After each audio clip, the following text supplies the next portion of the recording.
Convosco agora Roberto Rabelo. O seu tema hoje, Maravilhas da Profecia Cumprida. Há algum tempo, 1000 destacados homens da ciência, entre os quais havia membros da Academia Francesa de Ciência, da Real Sociedade de Londres, da Academia Americana de Ciência, bem como professores de importantes universidades alemãs, prepararam uma lista das 7 maravilhas do mundo moderno. As maravilhas eram estas: o rádio, o telefone, o aeroplano, o rádium, os antissépticos, as antitoxinas e os raios-x. Desde que isso aconteceu, a ciência avançou muito e hoje a lista deveria incluir a desintegração do átomo, a física nuclear e as naves espaciais. E falando de maravilhas modernas, lembramos as 7 maravilhas do mundo antigo: os jardins suspensos de Babilônia, o templo de Diana em Éfeso, a estátua de Júpiter em Olímpia, o colosso de Rhodes, o farol de Alexandria, o mausoléu de Halicarnasso e as pirâmides do Egito. Mas o nosso assunto são as maravilhas da profecia cumprida. Há muitos admiráveis cumprimentos de profecia. Nesta irradiação vamos considerar 7 deles. A primeira das maravilhas proféticas para as quais chamaremos a atenção é o aumento da ciência que vemos no mundo. Deveras estamos cercados de maravilhas, de prodígios da ciência. E sabemos que, a despeito dessa explosão de conhecimento, apenas tocamos com as pontas dos dedos as maravilhas do planeta em que vivemos.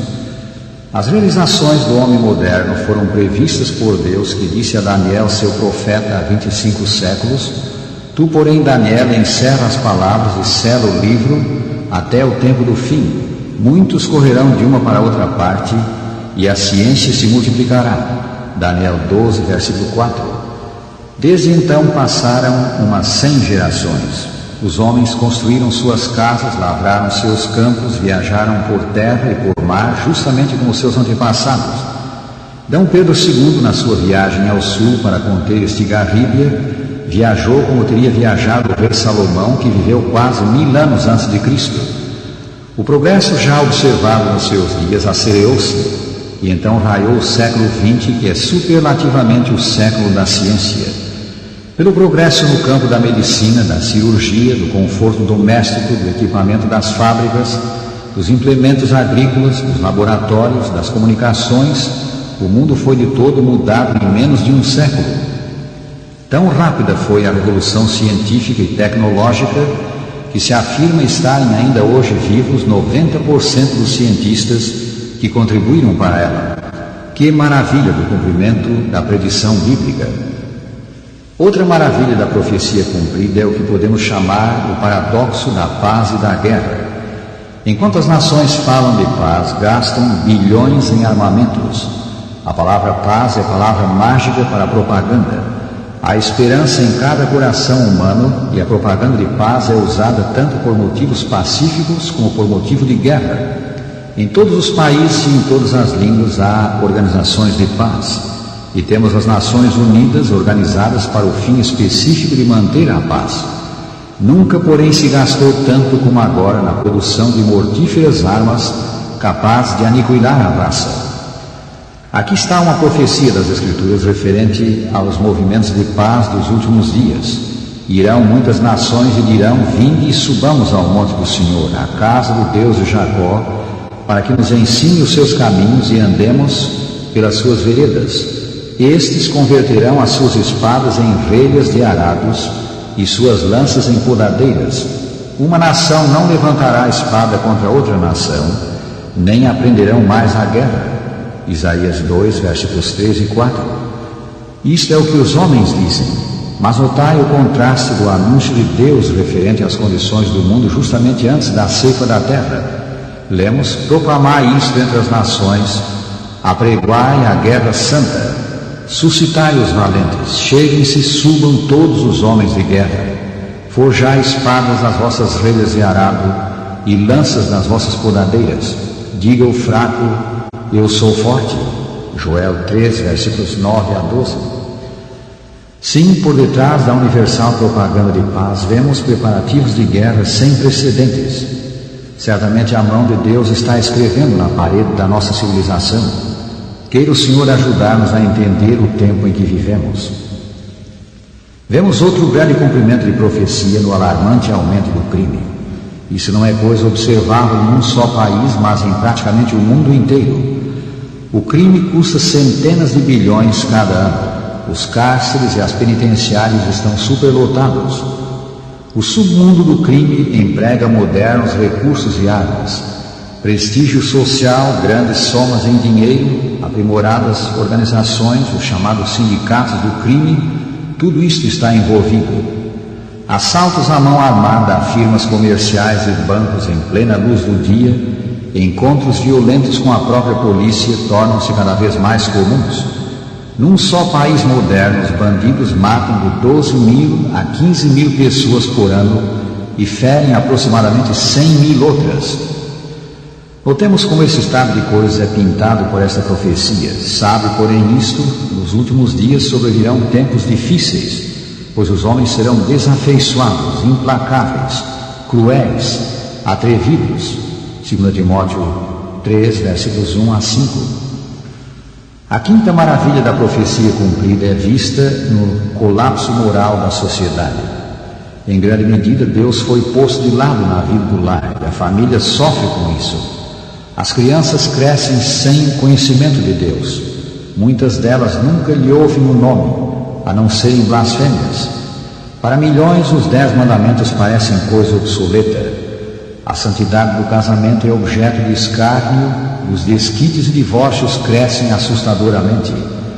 Não devemos esquecer que o lar foi estabelecido por Deus para ser o baluarte da pureza e moralidade. O uso de narcóticos e de bebidas alcoólicas, o colapso das barreiras entre os sexos trouxeram maldição a milhões. Existe hoje uma avassaladora torrente de literatura imoral e de gravuras degradantes que há 30 ou 50 anos não seriam toleradas. Milhões de crianças e jovens veem diariamente filmes que nem eles nem pessoas adultas deveriam ver. A Escritura diz, pois assim como foi nos dias de Noé, também será a vinda do Filho do Homem. São Mateus 24, 37. Agora a sexta profecia que se cumpre na decadência da religião das Escrituras. Nos últimos dias, escreveu São Paulo, os homens serão mais amigos dos prazeres que amigos de Deus, tendo forma de piedade, negando-lhe, entretanto, o poder. 2 Timóteo 3, 4 e 5. Lembramos também a pergunta de Cristo: quando vier o Filho do Homem, achará porventura fé na terra? São Lucas 18, versículo 8. Assistimos a um ressurgimento da religião popular nesses últimos tempos. Milhares de novos templos são erigidos. Os cultos formais, ritualísticos, acham-se mais em voga agora do que no passado. Mas nas próprias terras cristãs a descrença está mascarada com o manto do cristianismo. Os homens negam a inspiração das Escrituras, negam a divindade de Cristo, o seu poder criador, o seu nascimento virgíneo, os seus milagres de misericórdia, a sua morte expiatória, a sua ressurreição, a sua ascensão, a certeza da sua segunda vinda em glória. Ainda assim, tais homens se dizem cristãos. Calcula-se que há hoje milhões de pessoas que se criaram na igreja, figuram como membros dela, mas não frequentam os cultos, nem participam das atividades espirituais. Essa decadência espiritual é um sinal dos tempos. Deixamos, porém, este escuro quadro e contemplemos um outro, um quadro de glória. O sétimo grande sinal dos últimos dias e a sétima maravilha da profecia cumprida é a proclamação mundial do Evangelho. Jesus disse: será pregado esse Evangelho do Reino por todo o mundo, para testemunhar a todas as nações, e então virá o fim. São Mateus 24, 14. Há pouco mais de 100 anos, mensageiros da cruz começavam a penetrar as terras não cristãs, a Índia, a China, a África, as ilhas do sul do Pacífico. A igreja começava a cumprir a ordem de Cristo de ir a todo o mundo e pregar o Evangelho a toda criatura. E vede o que aconteceu desde então. A publicação das Escrituras tomou tal vulto que é feita hoje em mais de 1.200 línguas e dialetos. Pelo uso da imprensa moderna, da televisão e do rádio, o Evangelho de Cristo alcança rapidamente as mais remotas paragens da terra. Um pequeno grupo de cristãos, os adventistas do sétimo dia, ao qual pertence este programa, é campeão das Escrituras Sagradas e não se tem deixado afetar pelas ideias modernistas de religião. Presentemente, eles proclamam o Evangelho em 928 línguas e dialetos. O número dos seus pregadores, professores, médicos e enfermeiros ascende a 57 mil. Isso, porém, nada é em comparação com o que deveria ser. O cumprimento das profecias que indicam estar próximo à volta de Cristo deveria mover-nos a redobrado esforço de evangelização, crendo no Senhor Jesus Cristo como nosso Salvador pessoal, consagrando-nos ao serviço de Deus, enchendo o coração com os ensinos do Divino Livro, recebendo forças pela oração e estudo da Bíblia Sagrada. Deveríamos avançar com fé para levar salvação, esperança e paz ao mundo arruinado e turbado. E agora algumas perguntas pessoais. Estás preparado, rádio ouvinte, para enfrentar a grande crise para a qual caminhamos? São as Escrituras o teu guia? É Jesus o teu Salvador? Submeteste a vida a Deus e confiaste a Ele os teus caminhos? Estás aguardando a vinda de Cristo? Se fazes isto, serás contado entre os que o Senhor tomará para si. Pois Cristo, tendo se oferecido uma vez para sempre para tirar os pecados de muitos, aparecerá a segunda vez aos que o aguardam para a salvação.